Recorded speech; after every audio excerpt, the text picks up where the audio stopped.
how to use shower curtains to design a headboard.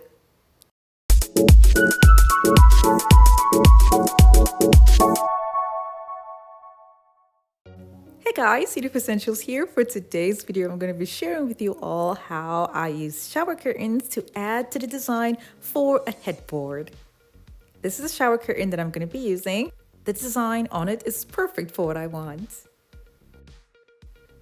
I'll be using wood as well for my headboard, and you all might know by now that I kind of have a lot of pieces of wood laying around, so this particular one is not strong enough for a headboard, so I'm going to be adding other wood pieces to it to make it stronger.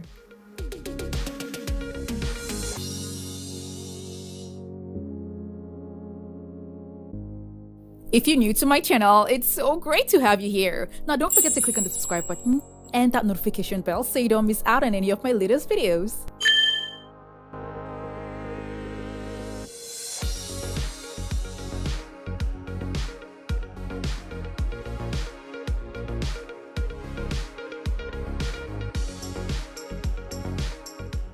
This entire process is something you can skip if you already have a large piece of wood that's strong enough for a headboard.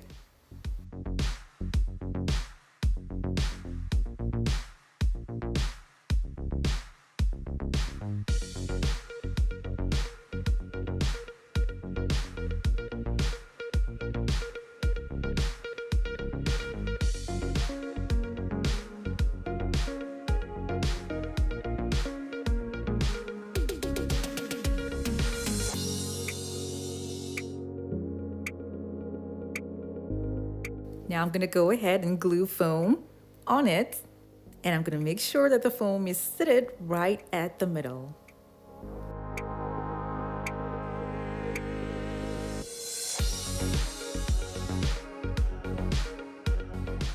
The next thing I'm going to do is make points on the foam that are going to be 5 inches apart. I measured the first set of points that I made, and then the rest of them I just eyeballed them.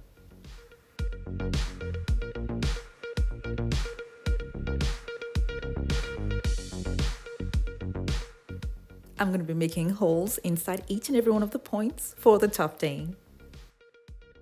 You can use a pipe, a sharp pair of scissors, or a sharp knife.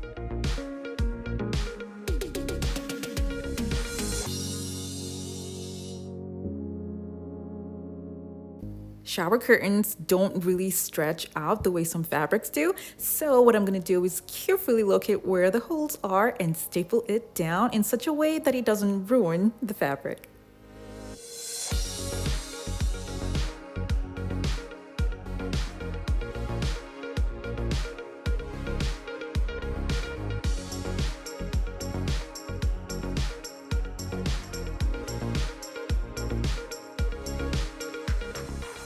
After cutting off the excess fabric, I'm gluing the remaining ones like this, close to the foam at the edge to make it neat and to also make it easier for me when I'll be working on the borders.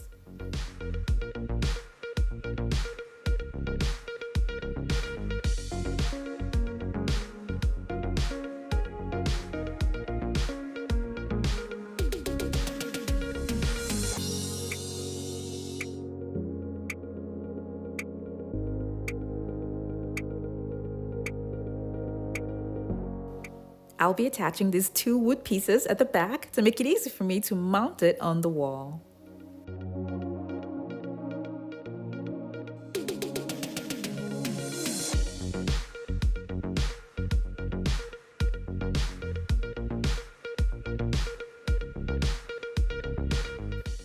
I'll be covering up the staple pins with crystal buttons.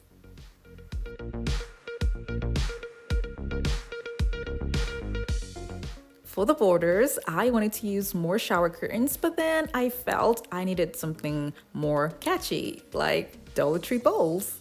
I'm gonna use these because I have a lot of them. I did buy a lot because I wanted using it for a different project. I ended up using something else for that project, and I had a lot of these, so I figured I can finally put this to good use.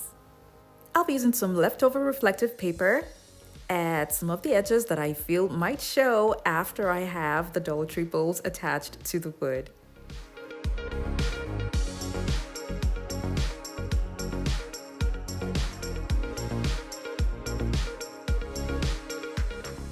I'm gonna be adding lighting to this headboard. This uses a remote to make it easy to turn the lights on and off. It is also self-adhesive to make it easy to use. And the link for this is gonna be down in the description box below. I'm gonna carefully arrange the Dollar Tree bowls to make sure that the pattern that I want actually works out. So this is how I'm gonna be laying them out. And this is really important. I had to do this. As you can see, I had to alter the position of one of the bowls just so that the design can flow.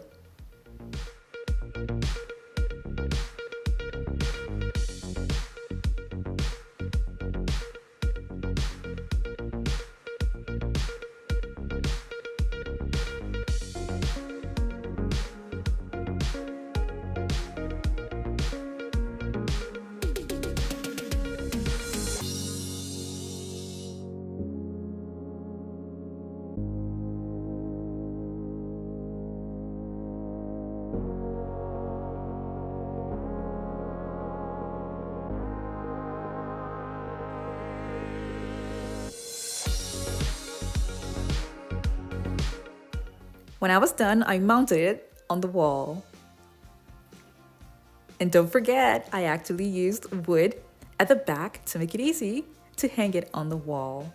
All you need to do is just have nails on the wall where you can mount the headboard to.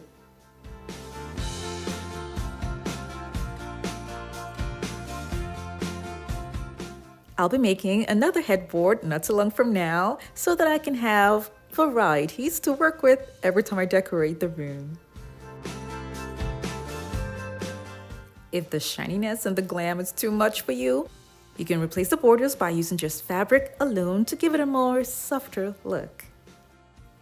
The headboard looks so good at night because just the light that's on the inside illuminates the room. And then in the day, you can see it much clearer and it's still pretty. This was quick and easy to make and still made a bold statement on the wall. I hope you all enjoyed this video. Now don't forget to share it with your friends and family so that they too can try out a quick and easy headboard if they're into glam. Thank you guys so much for watching. I have other home decor DIY videos that are linked in the description box below to check them out, and don't forget to click on the subscribe button.